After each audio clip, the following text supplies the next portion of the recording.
Olá, seja muito bem-vindo, muito bem-vinda aqui ao meu canal, Professor Capuzzi, aqui no YouTube, canal que visa primordialmente a resolução das questões das provas de segunda fase da OAB, notadamente nas questões trabalhistas, em direito do trabalho. Hoje, especialmente, vamos solucionar a peça prático profissional do exame número 32, a OAB 32. Seguindo a mesma lógica, vou lendo aqui na tela abaixo da câmera, anotando também, perdão, no quadro, e você vai acompanhando. Para ter acesso a essa peça completa, ao modelo completo, bem como também ao gabarito da Ordem dos Advogados e o próprio enunciado, é só você clicar no link que está na descrição do vídeo. Você vai encontrar todas as provas resolvidas ali com os modelos. Claro, as provas que já foram gravadas aqui neste canal. Tá joia? Vamos lá então, seguindo, bora lá. Érica Grama Verde trabalhou para a sociedade empresária Auditoria Pente Fino S.A. de 29 de setembro de 2011 a 7 de 1 de 2020, exercendo desde a admissão a função de gerente do setor de auditoria de médias empresas. Vamos anotar então aqui no quadro a Érica. Ela trabalhou para a sociedade empresária Auditoria Pente Fino, Auditoria Pente Fino S.A., né? De 29 de setembro, vou anotando, 29 de 9 de 2011 até 7 de janeiro de 2020. Exercendo a função de gerente do setor, vamos lá anotar porque é importante, gerente, setor de auditoria de empresas médias. Então é importante essa informação aqui. Vamos colocar aqui Érica, 2, auditoria Pente Fino, 3, datas de admissão e dispensa, né, o desligamento, 4, a função exercida. Na condição de gerente, Érica comandava 25 auditores, designando suas atividades junto aos clientes do empregador, bem como fiscalizando e validando as auditorias, por estes realizadas. Então estavam subordinados, melhor dizendo, subordinados 25 trabalhadores. Importante essa informação aqui. Aí fiscalizando, validando as auditorias. Tá bem. Érica recebia o salário mensal de R$20 mil, acrescido de gratificação de função de 10 mil. Então, tópico 6, salário 20k mais 10k de gratificação. Perfeito. Pediu demissão em 7 de janeiro de 2020, ajuizou a reclamação trabalhista em 30 de janeiro, na qual postulou, vamos colocar então aqui, paralelo a essas anotações primordiais, os pedidos na reclamação trabalhística é bom, hein? Aí eu viajei na maionese. Reclamação trabalhista da Érica. Perfeito? Vamos lá então, a gente faz um recorte e vamos lá. Reclamação trabalhista. Primeiro ponto, a gente tem que deixar claro aqui no nosso problema que houve o pedido de demissão, porque eu não sei exatamente o que a Érica vai pedir ou postular nesta reclamação. Perfeito? Vamos lá. Então, ponto 1, na reclamação trabalhista. Ponto número 1, vamos lá. Postulou pagamento de horas extras, alegando que trabalhava de segunda a sábado, das 8 às 20, com intervalo de 1 hora para refeição, sendo que não marcava folha de ponto. Então, colocaremos aqui, horas extras, das 8 às 20, sem ponto, 1 hora intra. Quais outras informações? Segunda a sábado. segunda a sábado. Perfeito, maravilha. Érica requeriu o pagamento de indenização de 40% sobre o FGTS, que não foi depositada na sua conta vinculada. A indenização não foi depositada, conforme extrato analítico, que juntou com a inicial. Então, segundo pedido, nós temos aqui 40% de FGTS. DOC, extrato. 3. Vamos lá. Afirmou ainda que a empresa não efetuou o recolhimento do INSS dos anos de 2018 e 2019, fazendo comprovação disso por meio do CNIS, que é o Cadastro Nacional de Informações Sociais, qual subtém, então, todos esses informes, né? Juntado com a petição inicial, no qual se constata que nos anos citados não houve recolhimento previdenciário, pelo qual requereu que a empresa fosse condenada a regularizar a situação. Vamos colocar aqui, então, INSS não recolhido dos anos de 2018 e 2019, prova feita através do CNIS. Número 4, vamos lá.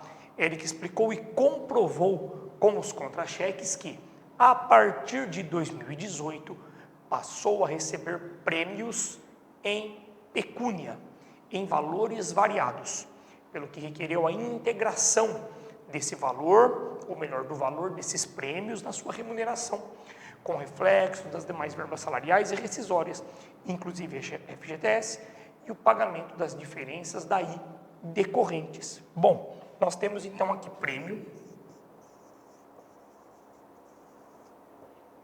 Perceba que ela não pede o pagamento dos prêmios ou do valor relativo aos prêmios. Só sobe um pouquinho, Vitor, por favor, meu querido. Aí, né? Ela passou a receber prêmios, mas ela pede o reflexo do valor dos prêmios. Tá bom? Então, vamos colocar aqui. Prêmios, reflexos. Desde 2018 em diante. Número 5. Agora sim, podemos descer.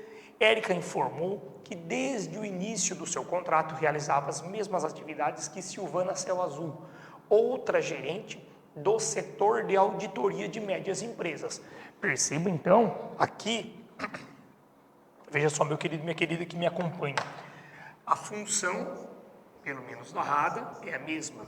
A Silvana Céu Azul, ela era outra gerente do setor de auditoria de empresas médias ou de médias empresas, admitida na auditoria Pente Fino em 15 de 1 de 2019. Perceba então, o que ela quer aqui? A equiparação salarial. Com quem? Com a tal da Silvana. O cargo narrado a princípio, ok, está parametrizado com o qual a Érica desenvolvia ou estava atrelada. O fato é a data de admissão, veja só.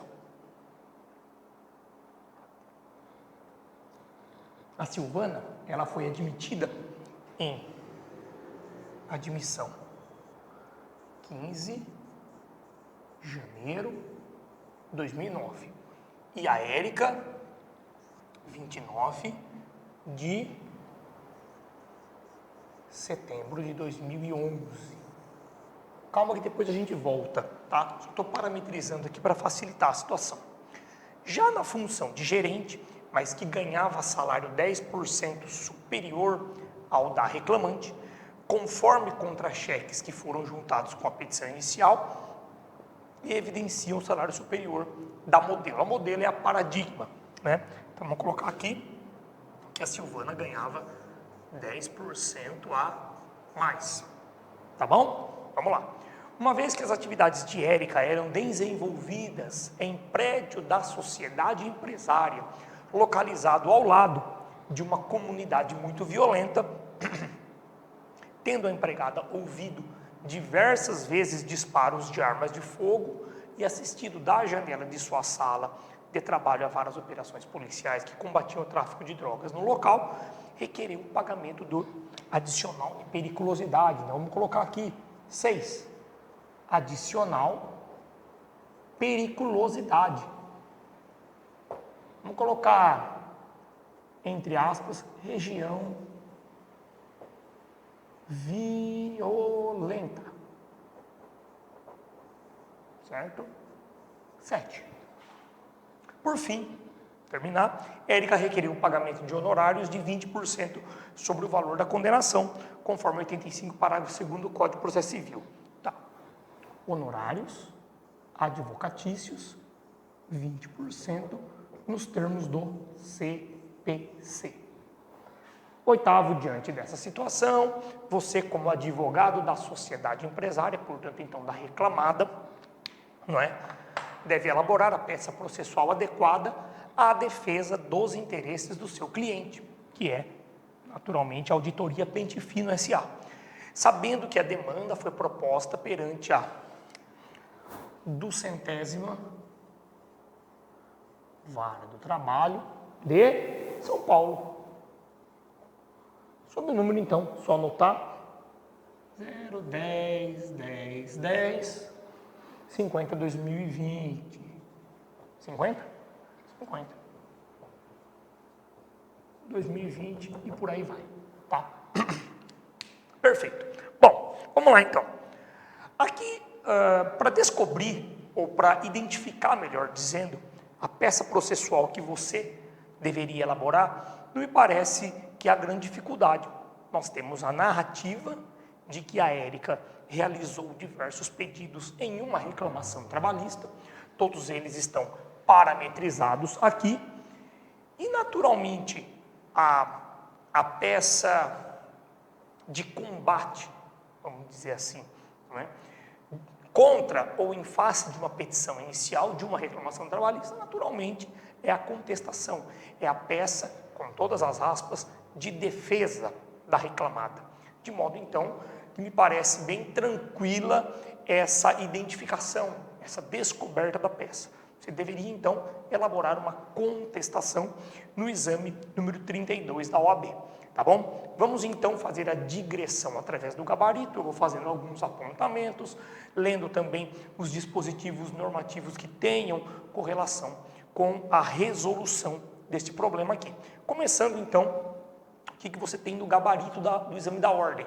O examinando deve apresentar uma peça no formato de contestação dirigida ao juízo do trabalho da 200ª Vara do Trabalho de São Paulo. Perfeito? Obrigatoriamente. Para além disso, tenho também que qualificar tanto reclamante quanto reclamada. Evidente, em se tratando da contestação, começamos com a qualificação da reclamada, depois a qualificação da reclamante e, principalmente, identificando o feito. Identificando o feito significa identificando o número do processo, já que o enunciado, ele não vai, salvo raríssimas exceções, ele não vai te dar uma informação inútil, né? Onde tem uma informação prestada, naturalmente existe algo de importante que possa ser extraído dali, como disse, salvo raríssimas exceções. Tá bem? Então, perfeito. Qualificação das partes, réu, autora, disse aqui, reclamada e reclamante. E indicação, evidentemente, do 847 da CLT, que faz menção à defesa de 20 minutos orais. Mas é claro que, na prática, o magistrado, né, como regra quase que geral, aí, se nós podemos dizer, não concede essa possibilidade de defesa oral, bem como também a questão das razões finais, também não, 10 minutos. Caso contrário, nós temos um travamento na pauta ali e complica bastante o andamento das demais audiências. Então, peça de contestação por escrito, tá bom? Citando com fulcro no artigo 847 da CLT, com fulcro nesse dispositivo normativo, eu vou apresentar a minha contestação, que é uma das formas de defesa, tá bom? Temos a exceção, reconvenção. Tudo bem? Perfeito? Bom, vamos lá. nós temos também, né, subindo um pouquinho, nós temos a preliminar. A primeira preliminar, né, subindo, não é descendo, né? É a preliminar de incompetência que está ali, número 4. Bom, primeiro ponto que tem que ser analisado, né, de forma bem calma nesta questão aqui. Me parece que o examinador ele jogou essa questão para você, uma questão que se vincula de forma bem direta com a atuação do judiciário, inclusive reconhecendo de ofício essa incompetência material. Incompetência material se resume nada mais nada menos do que a incompetência do juízo sob o aspecto da matéria, da temática a ser abordada, da causa de pedir e do pedido para apreciar o feito. Bem, veja aqui no pedido número 3. O que a Érica quer? A Érica diz o seguinte: olha, nos anos de 2018 e 2019, não houve recolhimentos previdenciários sobre os valores que eu recebi da empresa. É inegável que há obrigação do patrão, do empregador, notadamente aqui da reclamada, em recolher as contribuições previdenciárias, seja a cargo da folha de pagamento, a cargo do próprio empregador, evidente, bem como também a cargo do trabalhador, tá bem? Contudo, nós temos uma súmula vinculante de número 53 do Supremo Tribunal Federal, que é interpretada de forma concomitante, né, com a 368 do TST, inciso 1, o item 1, dá uma noção bem ampla do que eu vou dizer e digo com toda tranquilidade. Tá? Muitos advogados, inclusive, não conhecem esse tipo de situação e realizam esse pedido. Veja só, nós temos o pedido de recolhimento de INSS pura e simplesmente pelo não recolhimento. Tá? Nós não temos uma condenação em pecúnia da Justiça do Trabalho com relação a anos de 2018 e 2019, que então possibilite um recolhimento efetivo deste ponto, né, ou de verbas específicas. Perceba comigo, veja a súmula vinculante 53. Competência da Justiça do Trabalho, prevista no 114, inciso 8, que dispõe sobre a competência da Justiça do Trabalho para executar de ofício contribuições previdenciárias, decisões ou de acordos que forem homologados por ela, alcança a execução de ofício das contribuições previdenciárias relativas ao objeto da condenação, constante das sentenças que proferir e acordos por ela homologados. Por enquanto, né, a par pura e simplesmente desta súmula vinculante, confesso a você, pelo menos é a minha ideia, você lendo, me parece que a Justiça do Trabalho tem competência para determinar o recolhimento de contribuições previdenciárias de toda e qualquer sentença ou acordo por ela homologado, independente do conteúdo. Mas aí vem a súmula 368, item 1 do Tribunal Superior do Trabalho e deixa absolutamente clara a questão. Veja. Vou iniciar da parte final da súmula, tá? A competência da Justiça do Trabalho quanto à execução das contribuições previdenciárias, ou seja, a cobrança das contribuições previdenciárias, a decisão de condenar a reclamada a recolher contribuições previdenciárias, limita-se às sentenças condenatórias em pecúnia que proferir. Pecúnia que proferir. Não pura e simplesmente por conta do não recolhimento. Perceba que em 2018 e em 2019, nós não temos efetivamente uma condenação em pecúnia. O pedido é pura e simplesmente, nos anos de 2018 e 2019, sobre o meu salário, não houve recolhimento previdenciário. Ele não pede o pagamento do salário de 2018 e 2019 e a partir disso que haja então o recolhimento da contribuição previdenciária. Não, porque daí, veja, a Justiça do Trabalho, ela condenaria obrigação de pagar pecúnia e a partir desta obrigação de pagar, reteria ou executaria as contribuições previdenciárias próprias deste valor em pecúnia. Mas aqui o pedido é um pedido puramente de recolhimento de contribuições previdenciárias, mas que não estão presentes na sentença, que não são com relação à pecúnia, a valores que a empresa foi condenada. Você consegue compreender isso? Veja, limita-se às sentenças condenatórias em pecúnia que proferir e aos valores objeto de acordo homologado que integrem o salário de contribuição. Então, perceba, eu tenho um pedido amplo a respeito. Se eu tiver um pedido de pagamento de salário, por exemplo, de 2018 e 2019, a Justiça do Trabalho pode executar contribuições previdenciárias daquele montante da condenação. Exemplo, meu querido e minha querida, horas extras. Se houver condenação em horas extras, é uma condenação em pecúnia, correto? Deste valor em pecúnia, a qual a empresa foi condenada, pode haver a execução de contribuição previdenciária. Para isso, a Justiça do Trabalho é competente materialmente. De outro lado, um pedido amplo, genérico, pura e simplesmente de execução de contribuição previdenciária de todo e qualquer valor pago ao trabalhador e que não foi objeto de sentença trabalhista ou acordo homologado, a Justiça do Trabalho é incompetente. Incompetente materialmente. Quem é competente? Justiça Federal.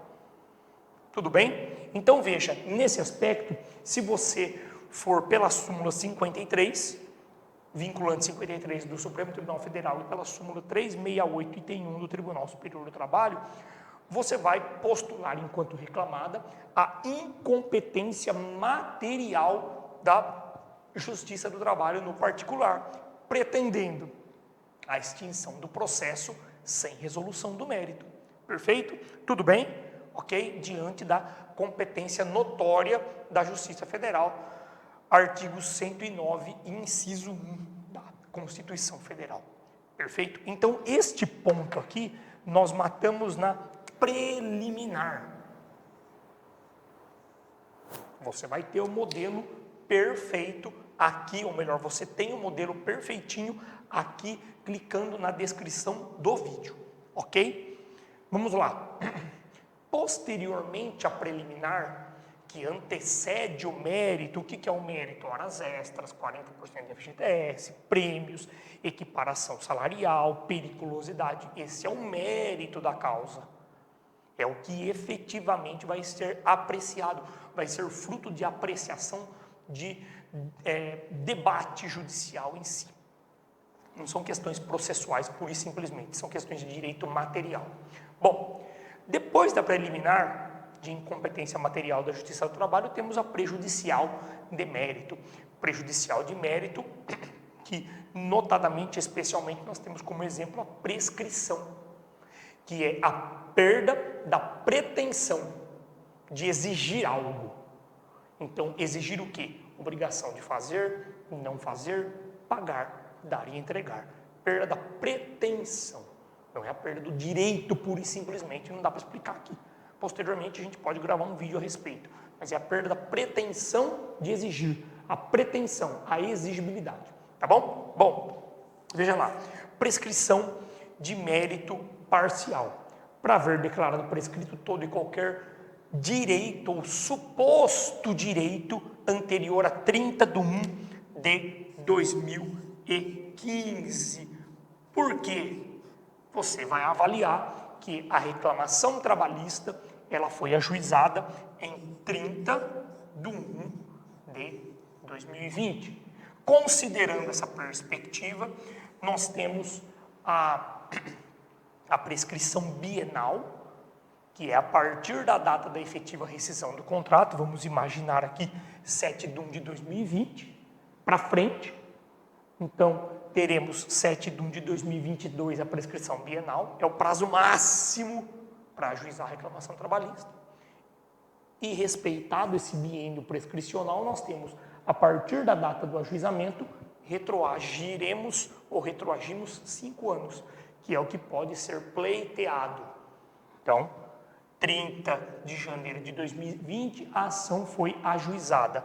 Retornando 5 anos, eu posso cobrar de 30 de janeiro de 2015 até 30 de 1 de 2020. É o módulo que pode ser cobrado, é o módulo temporal de direitos materiais, né, ou no qual se inserem supostos direitos materiais.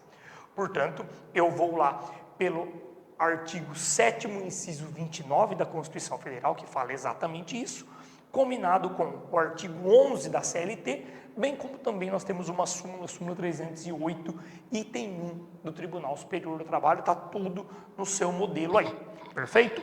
Eu vou apagando aqui para ficar mais fácil, senão a gente começa a ter uma certa dificuldade, tendo em vista o grande número de informações lançadas, as informações lançadas aqui. Acho que facilita, fica mais didática a questão. Né? Beleza? Os 2 pontos mais significativos são esses, tá? Podemos subir aí, Vitor? Pode mais, pode ir. Podemos cair lá nas horas extras diretamente. Maravilha, ótimo. Muito obrigado, viu? Horas extras. Então, veja lá. A nossa gloriosa Érica, ela postula o pagamento de horas extras, tendo em vista que ela trabalhava das 8 às 8, de segunda a sábado, né? Então, notadamente, das 8 às 8, com 1 hora de intervalo intra-jornada, você vai ter efetivamente 11 horas de trabalho diárias, né? Bom, supera, notadamente, o módulo constitucional de 8 horas. Tá. Contudo, nós temos o artigo 62 da CLT, que traz a previsão, estão inseridas neste artigo 3 possibilidades de não pagamento de horas extras ou não submissão do trabalhador a uma jornada de trabalho que, consequentemente, daria a ele o direito de pretender horas extras além de uma jornada, de um módulo diário de 6 horas, 8 horas, enfim, tá? Quais são esses casos? O primeiro deles é a questão do trabalhador que se ativa no âmbito externo. 62, inciso 1. 62, inciso 2, é a questão dos gerentes, traz a questão dos gerentes. E o 3, questão do teletrabalhador. Qual que nós vamos nos ater aqui para a defesa? Veja, o artigo 62, ele diz o seguinte, ó, não são abrangidos pelo regime previsto neste capítulo, que é o regime de duração da jornada de trabalho. O artigo diz lá, não estão abrangidos pela duração da jornada de trabalho ou da duração do trabalho os gerentes, considerados os exercentes de cargos de gestão, aos quais se equiparam para o efeito de disposto nesse artigo os diretores e chefes de departamento ou filial. Perceba, a Érica, ela trabalhava como gerente, olha a nomenclatura, gerente do setor de auditoria de empresas médias e possuía sob as suas asas 25 trabalhos. Portanto, me parece que à luz do artigo 62, inciso 2 da CLT, nós temos à luz dos fatos, nós temos uma subsunção perfeita. O enquadramento desses fatos, ou do fato de a Érica trabalhar como gerente, ela se enquadra no artigo 62, inciso 2 da CLT, que por sua vez exclui ela do direito de se submeter a uma duração de trabalho, a uma jornada de trabalho, a um módulo diário de trabalho. Portanto, esse pedido de pagamento de horas extras não merece prosperar, justamente pelo fato de o próprio ordenamento jurídico brasileiro, neste aspecto, afastar o direito. Olha, você exercia um cargo de gerente, possuía mando, possuía gestão, evidente, estava né? Estavam subordinados a ela 25 trabalhadores. Portanto, então, à luz do artigo 62, inciso 2, refuta-se o pedido.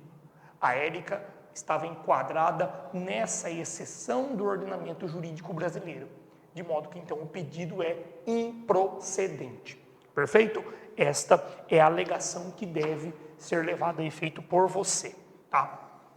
Vamos lá, apagando aqui, para ficar simples e facilitar a nossa resolução. Vamos lá, então o pedido de hora extra também vai por terra. Perfeito? Vamos lá. O outro pedido, na verdade nós temos aqui a questão do FGTS. Bom, essa aqui a Érica forçou a barra, né? Ou ela ou o seu advogado, me parece. Por quê? Veja só, a Érica pediu a conta, a Érica pediu demissão. Ela pediu demissão e ajuizou a reclamação trabalhista pedindo o pagamento da multa de 40% do FGTS. Pô, 40% do FGTS, esse valor é devido, essa multa é devida quando há dispensa sem justa causa. No caso, ela própria confessou que pediu demissão.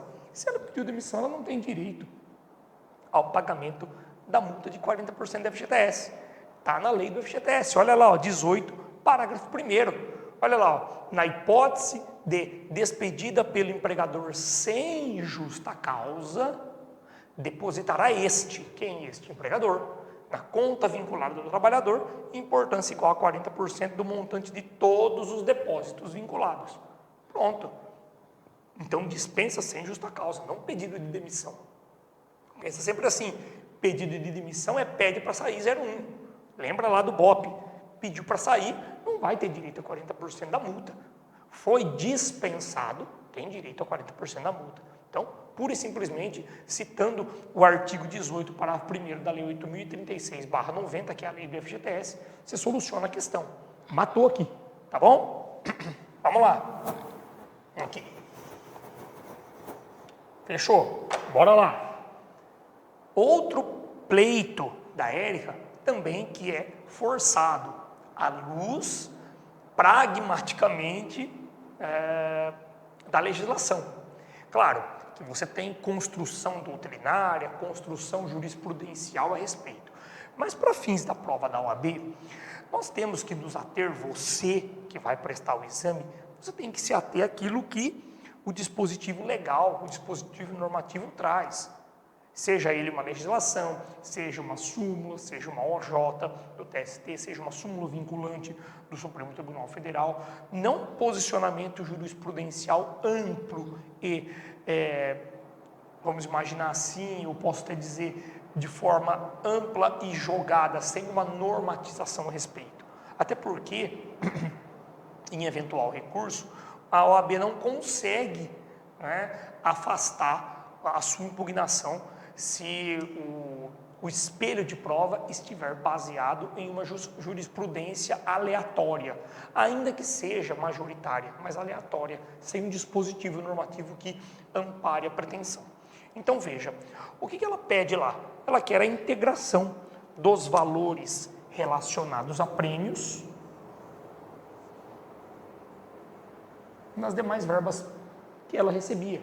Então, por exemplo, se eu recebo R$5.000 de prêmios por mês, ela quer que o 13º também, no 13º também seja incluído o valor de 5.000, nas férias com o terço também o valor de 5.000, no FGTS também o valor de 5.000, ela quer pura e simplesmente os reflexos, né?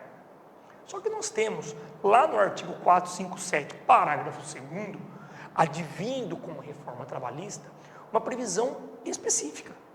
Não há que se discutir, pelo menos para a finalidade da prova da OAB. Perceba, as importâncias, ainda que habituais, quando se fala de remuneração, quando se fala de salário efetivamente, pagas a título de ajuda de custo, auxílio alimentação, vedado o seu pagamento em dinheiro, não tem nada a ver com o problema aqui, diárias para viagem, nada a ver com o dinheiro, prêmios e abonos não integram a remuneração do empregado, não se incorporam ao contrato de trabalho e não constituem base de incidência de qualquer encargo trabalhista ou previdenciário. Portanto, prêmio não gera reflexo. para fins pura e simplesmente legais, para fins da prova da OAB 457, parágrafo 2º, prêmio, o valor de prêmio tem natureza indenizatória.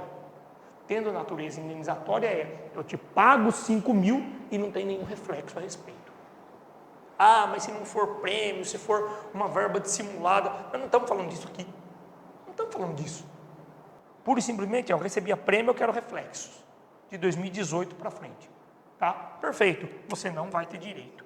Porque o 457, parágrafo 2º, veda. Diz que prêmios não, a parcela referente a prêmios não gera reflexo. Tá bom? Tudo isso está no modelo parametrizado aí no link na descrição do vídeo. Tá bem?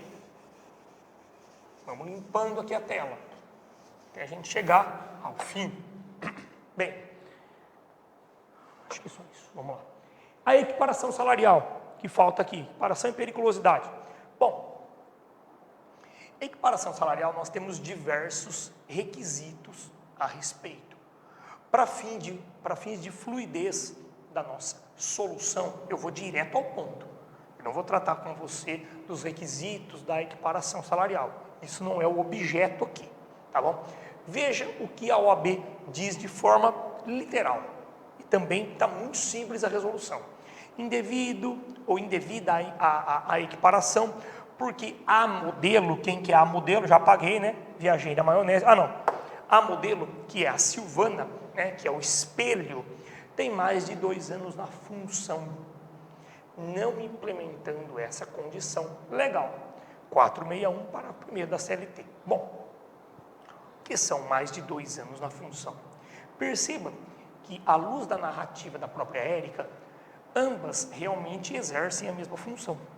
Gerente, setor de auditoria, empresas médias, médias empresas, enfim. Contudo, você tem que se atentar que a admissão da Silvana se deu em 15 de janeiro de 2009. E a admissão da Érica em 29 de setembro de 2011. Vamos lá. Ambas na mesma função, no mesmo cargo, podemos ler dessa forma. Veja o que diz o parágrafo 1º do 461 da CLT, que trata de equiparação. Prometo a você que mais para frente eu vou tratar de vídeos, vou abordar em vídeos também os requisitos da equiparação. A gente vai fazer, vamos elaborar aí diversos vídeos bem produtivos para você que estuda direito de trabalho, tá bom? Veja lá, trabalho de igual valor para os fins deste capítulo será o que for feito com igual produtividade, com a mesma perfeição técnica. Então veja, trabalho de igual valor para fins de equiparação salarial é aquele que é feito, cadê aqui? Com a mesma produtividade, eu não vou tratar a respeito, e mesma perfeição técnica.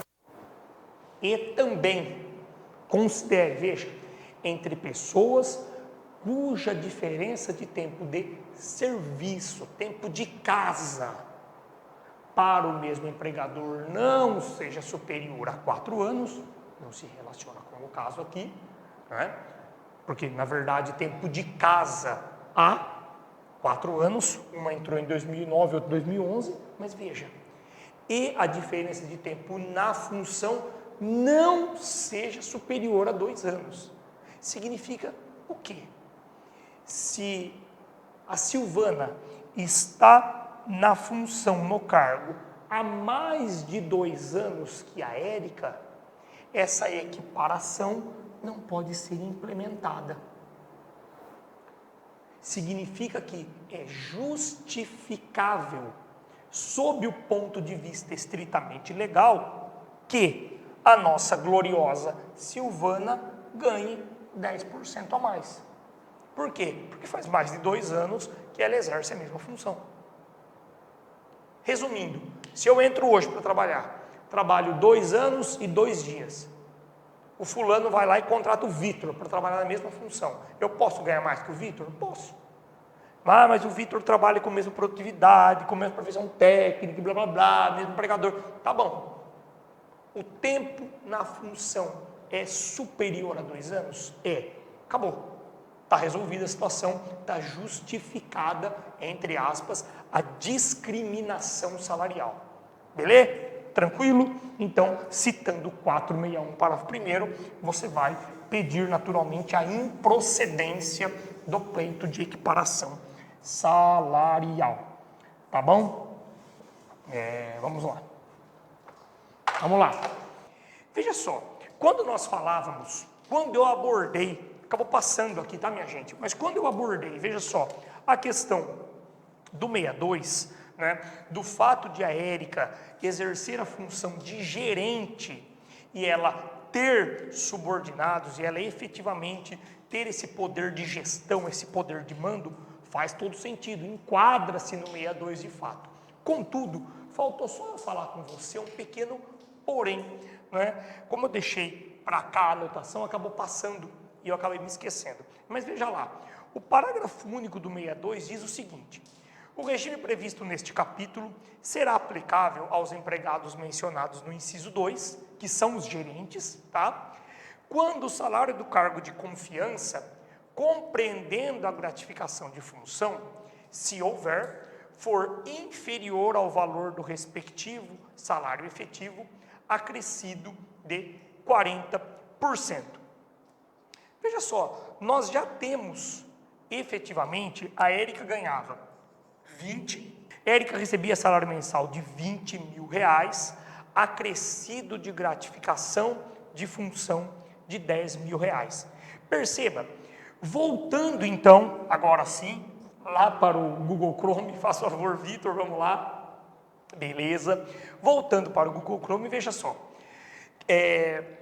para eu exercer efetivamente a função de gerente e eu ser excluído da duração do trabalho, eu tenho efetivamente, como diz o artigo 62 aqui, ó, os gerentes considerados aqueles exercentes de cargo de gestão. O que é cargo de gestão? Eu ter poder de mando. Então aqui a Érica tinha 25 subordinados. Para além disso, meu querido, minha querida, o que eu preciso? Eu preciso também receber uma gratificação de função. Eu preciso receber pelo menos 40% a mais do que o meu primeiro subordinado. É o que está escrito no parágrafo único. Veja só, regime previsto neste capítulo será aplicável aos empregados mencionados no inciso 2, quando o salário de cargo de confiança, compreendendo a gratificação de função, se houver, for inferior ao valor do respectivo salário efetivo, acrescido de 40%. Perceba só, a Érica, efetivamente, ela recebia 30 mil reais, com gratificação de função. Salário mais gratificação de função. É presumível, embora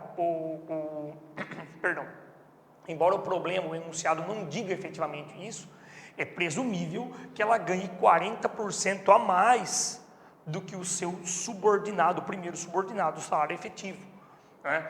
O salário efetivo que diz o parágrafo único. Por que isso, professor? Bom, 30 mil reais é um valor significativamente alto de salário mais gratificação de função.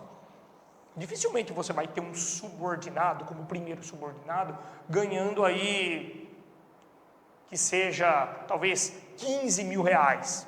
Ainda que ganhe 15 mil reais, imagina, aí, o dobro de 15, né, são 30 mil reais. Ela já está ganhando 40% a mais, não é, do que este valor do salário daquele subordinado efetivo. Essa é a lógica, para traduzir aqui. Então, Érica ganha 30 mil. Vamos imaginar que o Vitor, ele é o subordinado primeiro lá, e ele ganha, sei lá, 5 mil reais por mês.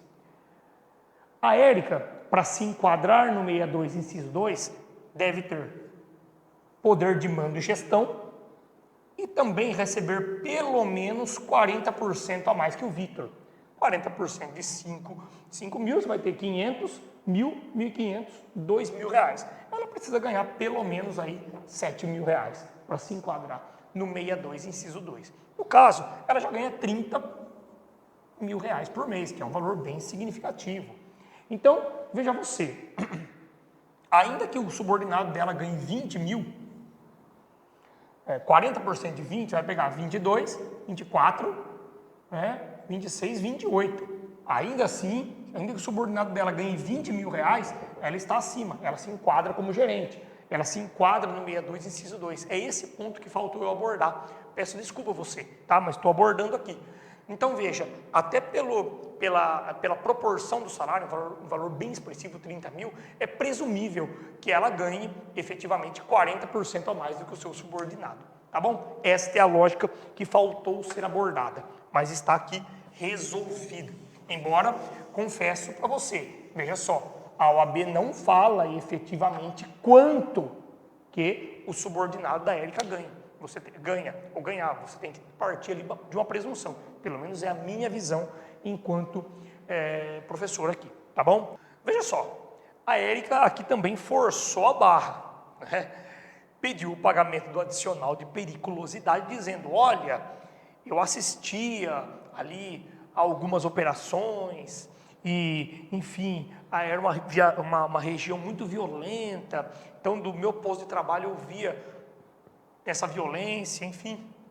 E eu, vamos imaginar aqui, fiquei assustada com tudo aquilo e etc. Corria risco, de modo então que eu tenho direito a receber adicional de periculosidade. Bom, vamos lá.